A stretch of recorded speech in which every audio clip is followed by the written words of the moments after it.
It's probably not going to be a real long vlog today because that going to rain on the new camera. Does that kind of sky make you really sleepy? But today's theme is just try it. Just try it. I'm out here, it might rain, I'm just gonna try it. I have some pretty exciting things that I also just tried and they've worked out great. So I want you to see those, but first we're gonna start with mullein flowers because I was supposed to bring you back to those a while ago and I remembered. So here we go. In February or so, when I talked about the mullein leaves, I told you that eventually the plants would be taller than me.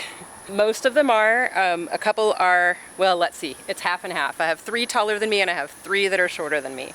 I promised you we would talk about the flowers when we got to that point. They grow stalks up tall. The flowers come in up at the top, and then to harvest them, they just pinch out like this. So harvesting the mullein flowers is best done in the mornings when they're still open. They tend to close up throughout the day. And I don't take them all every day because the bees really like them, other pollinators like them. I want to leave some so that they will drop seeds so that the new homeowners can have some fresh mullein next year. I really should have already gotten some first year mullein started, but oops. Once I have a bunch of the flowers inside and dried, they'll go into a jar. I'm just doing a little half-pint jar. I don't need much of this. And that half-pint jar, when it's 3/4 full of the dried flowers, I'll pour avocado oil on it. That's gonna sit for 2 months. The end of 2 months, I'll strain out the flowers, and then I'll make some avocado oil infused with garlic on the stove, and I'll mix those, put them into a dropper bottle. Those are for earaches and ear infections, and they work so well. Because of my allergies, my ears get messed up a lot. It helps so much. Just try it. We do the leaves for our lungs, and we do the flowers for our ears.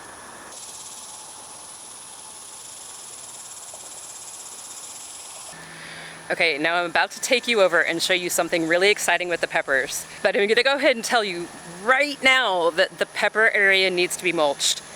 Badly. Badly. I know, I am aware, don't worry. It's a chain of things that have to happen before I can do it. So I'm working through that chain, just know that much. My compost just finished, but the compost has to go down first, and also the compost has to get out of the wheelbarrow before I can put the hay in the wheelbarrow to put it on top of, you get it, right? Okay, good. So let's go take a look at the peppers and the exciting thing that I just tried, because why not just try it? And it worked.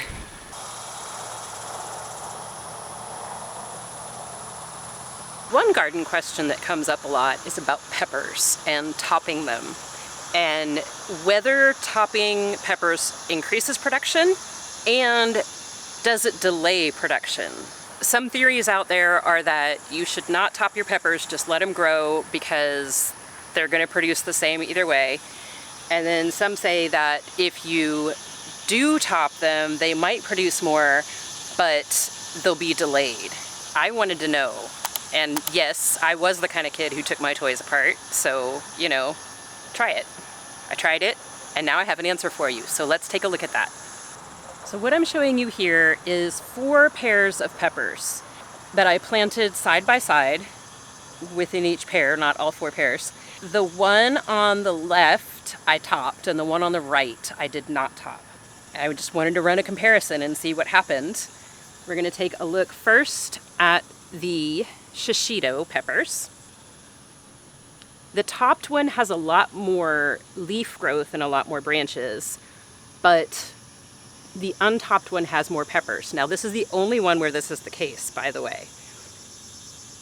The topped one also has a lot of flowers, so that one, the shishito, might have been slowed down just a little bit, but it's catching right back up. And then we're gonna move over here to my favorite jalapeno for eating, not for stuffing, but for fresh eating or pickling or making cowboy candy. It's the yellow spice jalapeno. This is the one you can see that has the turmeric growing into it, and that's okay. It's just gonna be there. It was a turmeric I didn't remember planting, and it's there now. I think digging it up would do more harm to the roots than anything else.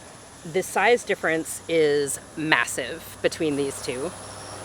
And you can see there are 2 big jalapenos on this one, and there is a little one back there. Ah, there he is. There's a little one in the back that I found last night. The untopped lemon spice jalapeno has a few flowers, no fruit. I mean, just the size difference and the number of flowers is incredible. Oh, and by the way, if your peppers aren't producing in the heat, we've been really, really hot, you can give them a little squish, boop, boop, boop. And that helps them because just like tomatoes, peppers have perfect flowers. They are both a male and a female flower in one flower. So you just have to make the parts touch each other rather than like on the watermelons where I have to like take the male flower and bring the pollen to the female flower to pollinate. With peppers and tomatoes and eggplants, you can just kind of, and then that'll do it for you. And then we're scooting over to the orange spice jalapeno, which doesn't have quite the same size as the lemon spice or the same number of flowers. The lemon spice went wild.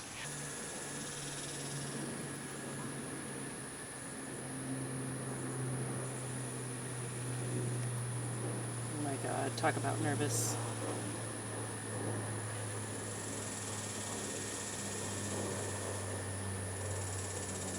Y'all, I have spent my entire life afraid of bees, and I have spent the last 10 years working on it. And I just let a bee land on me and walk around for the first time in my life. Oh my gosh, that was so sweet. Oh, hello, little cute baby peppers. It has 2 cute little baby peppers in it.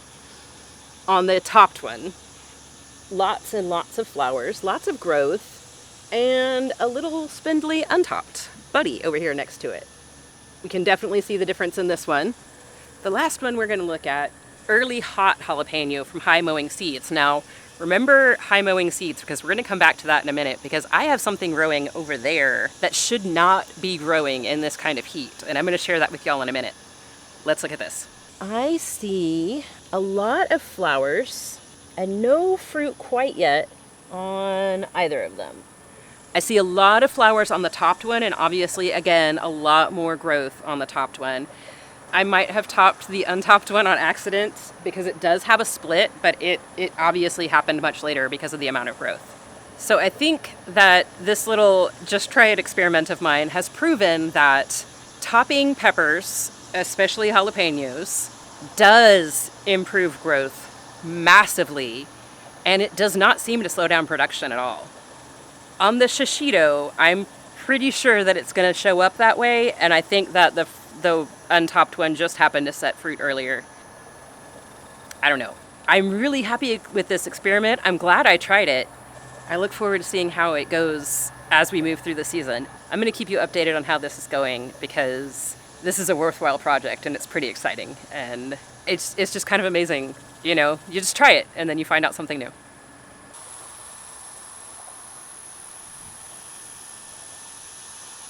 It's starting to drizzle, so I'm going to hurry up and show you the thing that should not be growing. It's legal, but I want to get this camera out of the drizzle before it messes it all up. This is so exciting.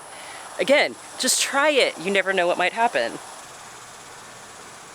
Do you see this plant? Do you recognize this plant? Can you smell that? Yeah, that's cilantro. We have been in the upper 90s, hundreds, heat indexes in the 120s. I'm growing cilantro. Now, oh, sorry. Now, this plant happens to be in the shade most of the day. It gets morning sun. It's this. So I told you to remember High Mowing Seeds, right? High Mowing Organic Seeds, Caribe. So in 2020, it was planted in like April or May of 2020, and it didn't bolt until the following spring after the extremely high heat, after the super bad winter. And then the spring came and it was like, okay, now I'll go to seed. So this is definitely worth picking up and just try it. It will probably grow for you even in the summer. Now you know, just try it. Grow you some mullein flowers, give it a try. Top a pepper plant, see what happens. Grow cilantro that shouldn't be able to grow in the summer. Just try it. If you're feeling it, let a bee land on you. It could be fun. Watch this video next because YouTube thinks you need to, and I will see you soon. Later, y'all.